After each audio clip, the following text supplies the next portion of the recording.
আপনি রায় দেওয়ার কথা একজনকে দিয়ে দিলেন আরেকজনকে। আর এখন তো বন্ধু সাক্ষীর উপর নির্ভর করতে হয় না, এখন বিচারের রায় নির্ভর করে ঘুষের উপরে। যিনি ঘুষ খায়, যিনি ঘুষ দেয়, যিনি ঘুষকে সাপোর্ট করে, অন্যায় করার জন্য অপরাধীদেরকে আরো বেশি উৎসাহ জুগিয়ে দেয়, বন্ধু তাদের জন্য একটা ভয়ঙ্কর খবর শোনেন। আল্লাহ রাব্বুল আলামিন জিবরাইলকে অর্ডার দিলেন, জিবরাইল তোমরা চলে যাও, তুমি চলে যাও অমুক শহরকে তুমি ধ্বংস করে দাও। এবার আমার দিকে তাকান। জিবরাইল চলে গেলেন।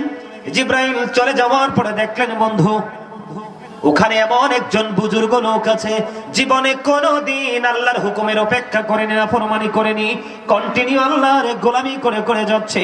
এবার আল্লাহ রাব্বুল আলামিন কে জিবরাইল একটা ডাক দিয়ে বললেন বন্ধু, জিবরাইল একটা ডাক দিয়ে বললেন মনিব, মনিব এই যেখানে ধ্বংসের জন্য আমাকে পাঠিয়েছো, এখানে তোমার একজন প্রিয় বান্দা আছে, জীবনে একটা মুহূর্তের জন্য তোমার গোলামি ছাড়েনি, জীবনে একটা মুহূর্তের জন্য তোমার গোলামি বন্ধ করেনি। মনিব আমি কি তাকে সহ ধ্বংস করে দিব? এবার আমার নবী বললেন তাকে সহ ধ্বংস করে দাও। কেন গো আল্লাহ? তার কারণ হলো তার সামনে জীবনে মানুষ অনেক অন্যায় করেছে, অনেক অপরাধ করেছে, সে কোনোদিন প্রতিবাদ করেনি।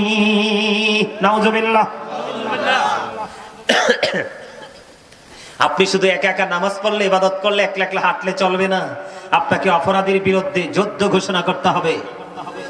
যদি না করেন, আপনি ক্ষমতা থাকার পর না করেন, আল্লাহ রাসূল বলেছেন তুমি যেন ইসলাম থেকে খারিজ হয়ে গেলা, তুমি আর মুসলমান। কারণ হাত দিয়ে, মুখ দিয়ে, বডি দিয়ে, যেটা দিয়ে সবচেয়ে বড় ভয়ঙ্কর একটা খবর আছে, আমাদের দেশে কিছু অসৎ লোক আছে, সরাসরি কিন্তু মানুষের ক্ষতি করে না, ঘুষ টুস দিয়া এমনি ডান দিক দিয়া বাম দিক দিয়ে লোক মারফতে ক্ষতি করায়, আছে না? ওই মানুষগুলো ডাইরেক্ট এবং ইনডাইরেক্টলি যারা মানুষের ক্ষতি করে মজা পায়, আল্লাহ রাসূল বলেছেন ওই মানুষগুলো ফুলচেরাতের ফুলের উপর উঠতে দেরি আল্লাহর কুদরতি হাত দিয়ে ধাক্কা দিয়ে জাহান্নামে ফেলে দিতে দেরি করবে না। নাউজুবিল্লাহ বলেন না কেন?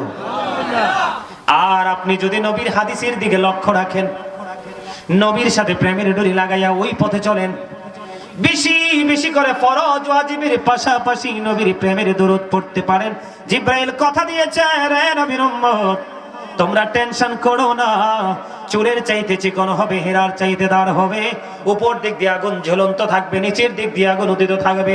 আমি জিবরাইল কথা দিলাম ওই 30,000 বছরের রাস্তাটা আমি জিবরাইল পাল করে দিব। সুবহানাল্লাহ।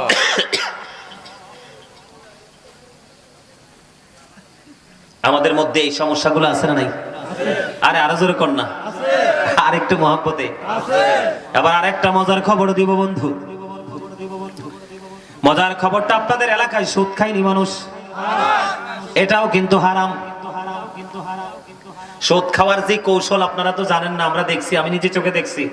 আপনার কাছে হাওলাত চাইলে কিন্তু বলবে ভাই হারাম নাই, যখন বলবেন ভাই মাস শেষে কিছু টাকা দিব, তখন খুব আরে আমার বাইরের কিছু টাকা আছে, তুমি ঠিকঠাক মতো লাভটা দিলে আইনা দিব। আর কিছু মহিলাও আছে বড় বড় বাটপার, ওদের কাছে টাকা হাওলাত চাইলে দিবে না, যখন লাভের কথা বলবে বলবে দুলাভাই আপার কাছে টাকা পাঠায়, চাইলে আনতে পারবো। ঠিক না ঠিক? বন্ধুরে আমার, আমার নবী জানিয়ে দিয়েছেন কিয়ামতের পূর্বক্ষণে পৃথিবীর এমন একটা অবস্থা হয়ে যাবে, মানুষ কি হালাল খাচ্ছে নাকি হারাম খাচ্ছে সেটার পরোয়াই করবে না। বর্তমান সমাজ কিন্তু এমন হয়ে গেছে, যদি টাকা পায়, যদি বন্ধু কিছু সুবিধা পায়, কিছু হাট বাজার পায়, সাথে সাথে সব কিছু ওই বড় লোকের কাছে, জালেমের কাছে বিক্রি করে দেয়। যিনি সুদ খায়, যিনি সুদ দেয়, যিনি সুদের স্ট্যাম্প লেখে, যিনি সুদের টাকা কালেকশনে নিয়োজিত থাকে, প্রত্যক্ষ এবং পরোক্ষভাবে যিনি সুদের সাথে যুক্ত থাকে, সবার জন্য একই রকম সাজা। নাউজুবিল্লাহ বলেন না? আমার নবী যে মেরাজে গেছে আপনারা জানেন কি জানেন না? আরো জোরে কর না।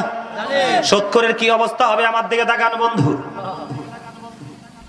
আমার নবী জানিয়ে দিয়েছেন, আমার নবী যখন মেরাজে গেলেন, জাহান্নামের দিকে নজর দিলেন, জাহান্নামের দিকে নজর দিয়ে চাইয়া দেখলেন এক একটা মানুষের পেট এক একটা ঘরের মতো বড় বড়, জোরে জোরে কন্যা নাউজুবিল্লাহ। হাদিস শরীফের মধ্যে এসেছে বন্ধু, আপনার নবী আমার নবী সরকারে মদিনা তিনি জিব্রাইলকে প্রশ্ন করলেন, ভাই জিব্রাইল বলো না, এই যে ঘরের মতো বড় বড় পেটওয়ালা মানুষগুলো দেখা যায় না কেন? এবার জিব্রাইল বললেন, ইয়া রাসূলুল্লাহ, ইয়া হাবিবাল্লাহ, নবী গো, এই ঘরের মতো বড় বড় পেটওয়ালা মানুষগুলো হলো এরা আপনার নামদারি উম্মত, দুনিয়ার শোধ করে এবং ঘোষ করে। জোরে জোরে নাউজুবিল্লাহ। আমার নবী আবার ডেকে ডেকে বলে, জিব্রাইল আমি তার দিকে নজর দিয়ে চাইয়া দেখলাম তার পেটের মধ্যে সাপ আর বিচ্ছু দেখা যায়। নাউজুবিল্লাহ বলেন না।